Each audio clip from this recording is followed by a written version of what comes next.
Vulnerability in a relationship is just key. It's paramount. As guys, it's confusing to navigate this, especially if you're new to it, and especially if you've been in personal development community and spiritual community, and let's say those are two different things. So think of it this way. As most guys, when we're dating and in a relationship, we just don't necessarily share that much like women do. We're not wired that way necessarily. We can wire that way. But if you think of women, they're going through something, they're going to talk to a female friend, they're going to call someone. What's unique about women is their body forces them into their current present reality more. What does that mean? Having a menstrual cycle, your hormones are constantly changing, as women do, where women are like the moon, men are the sun. So they're constantly changing. So it's making them have a deeper connection or deeper feeling to what they're feeling now. And sometimes that can feel overwhelming. So there's a deeper need to express it. So if a woman doesn't have a good friend to go to or someone to chat with, she might be having a rough day and just show up at a friend's house. Or she's having a glass of wine. Or the woman who does her nails or cuts her hair, those in a lot of cases turn into almost like therapists. Why is this important? Because as a guy, as you're navigating how to communicate what you're feeling in a relationship, if you communicate with the level of flow like she does, it will be messy. What does that mean? If you're really feeling something intensely emotionally and you want to share it with your partner and your partner has said, hey, I want to connect more with you, I want you to be more vulnerable, and it's not processed, meaning it's just wild, messy emotion, that's almost never going to serve the relationship or you. And you're not wrong for feeling it. It's just, how do you understand that emotion? Do you journal? Do you meditate and ask a couple questions, reflect on it? Do you have a men's circle? Do you have a coach, brother, confidant, someone you can go to? Because once you have a deeper understanding and you've processed it, like, oh, God, that emotion was at like a 12, man. If you brought that to her in that moment, she might at first go, okay, there's vulnerability here, but it seems messy. It seems chaotic. It actually just seems too much like her, meaning it seems too feminine. Now, is vulnerability part of your feminine side? Absolutely. But it's having a channel for it. It's having a relationship and a connection with yourself that you know how and when to communicate it. Again, if you communicate it to her when it's at like a level 12, it's really intense. Again, that's going to be chaotic. However, if you go meditate, journal on it, and you go, oh, okay, here's what's going on. And you can go, yeah, and this is a mistake us as guys make. Like, she knows I've been off in some way, but I think I'm just not going to tell her because I don't want her to worry. Well, that's the interesting thing about women. She probably knew you were off before you knew you were off. This is the power of women. This is the power of the feminine. So by trying to deny it or hide it actually creates more instability, even though it hasn't been communicated. Once it was at that 12, now it's been felt, understood, like, okay, yeah, I've been stressed with this at work. And you know what, man, this makes me think of when my dad made that bad decision at work and he lost a bunch of money for the family. And that, I think, is what started my parents really, parting ways, even though there was things before that. That's so different to go, hey, honey, I've had this stuff go on at work. I'm handling it. I'm figuring it out. And you know what? It's brought up some emotion I didn't know was there. And it made me think of when my parents split up and my dad, messed this thing up at work. There's a different level of safety, but from a centered, grounded place. Vulnerability, in my opinion, it doesn't really work if it's not from a centered, grounded place. Ask me how I know, because I've done both.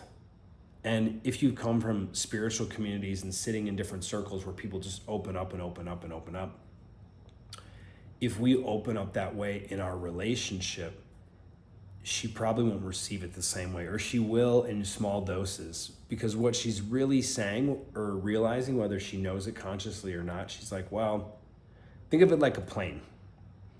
You always have a pilot and a co-pilot in your relationship. Most of the time, maybe all the time, she wants you to be able to fly, but she's the co-pilot. If what you're feeling is so all over the place, you can't fly. There's only two people who has to fly. So she has to be in that grounded place and that sense of direction, because your energy is too fluid. It's too chaotic. Why is this important? It's important because going into different spiritual communities and sharing your heart, connecting with your emotions, it's vital, man. It's essential. It actually ultimately makes women feel more safe as long as it's communicated through that lens of knowing who you are and knowing what you're feeling. I remember back to a relationship I was in the past here in Colombia, where I've been for nearly a decade. And I was trying to navigate this from my lens of being spiritual and emotional availability. And I was newer to how to navigate it, right, back then. And I'll never forget, because it taught me so much. Like, my girlfriend would tell me in Spanish, like, you're really emotionally charged. You're really charged. You haven't digested your feelings. So when I communicated it first, it kind of worked, and it was like, oh, this is a guy that can share. And then after a while, it just got more and more chaotic. So it broke down the polarity. Even though there was the heart connection, it broke down the polarity and the ability for us to connect, because now I was the feminine, and then she kind of had to be forced into the masculine. This happens a lot, and it's really cool if you're in, this can be plant medicine, yoga, meditation, can be men's or women's circles, different things, tantra. You can see a bit of both. So you can see guys that have maybe been in that feminine place too long, and they've gotten comfortable there. And usually there's a few signs. Do they have a lot of female friends? Not so many male friends. That's a big clue. If they're surrounded mainly by women, and especially if no women are dating them, but they're a safe guy in the spiritual community and the whatever, but they're not a safe guy for her to feel safe enough that he's leading, that he can be the pilot. Why is this important? Because vulnerability can be messy if it's not navigated well. And you can look at it from a different way of, as a man or a woman, what's your emotional body? A man can have a more female emotional body, meaning he wants to be heard, he wants to share things in a certain way, but there still needs to be a container. What does that mean? There needs to be a container of, okay, he has a lot to express right now. He's processed through it, but this is important for him to express. He's the one expressing in this interaction. And then, so there's clear boundaries, there's clear roles. So, okay, she's gonna listen and hear his perspective because he wants to be heard or whatever it is. If it's trying to go back and forth, it's almost, again, like that pilot metaphor. It's like, actually imagine it's a car. That's even better, because you can only have one. There's no co-driver. Someone can give directions, but there's not two steering wheels in the truck. So it's like, okay, who's actually driving? Or you're driving, then I'm driving. So it's not clear, where it's different if a guy goes, all right, I'm gonna sit in the passenger seat for the next half an hour. Goes, okay, have you driven? Are we good? Okay, and then you switch. So navigating vulnerability and sharing openly, it's essential in a relationship. If you don't do it, she's gonna feel it. This is kind of confusing as men, because like, no, everything's good. I'm work was good. I'm going to the gym. I hit my meditations, whatever it is. But she's gonna sense these subtleties. If you ever see a cat, and it can be sleeping, right? And one of its ears will twitch or move. There's such a softness and a subtlety and a delicateness in that micro thing in the cat. Micro movement, let's call it. That's a lot like the female experience, where guys, it's like, no, it's just the end result, or it's this go boom, boom, boom, boom, boom, it's this path, and then we go here. Women don't really operate, not they really don't, they don't operate that way. So there's these small things and these details and these subtle things that they're picking up on. So is vulnerability important in a relationship? For a deep relationship, it's essential.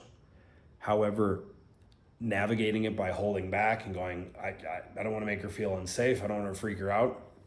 That's not vulnerable. On the other hand, emotionally dumping everything on her, that can work for a little while because you might be the first guy who's opened up to her emotionally, but that gets old quicker than we know.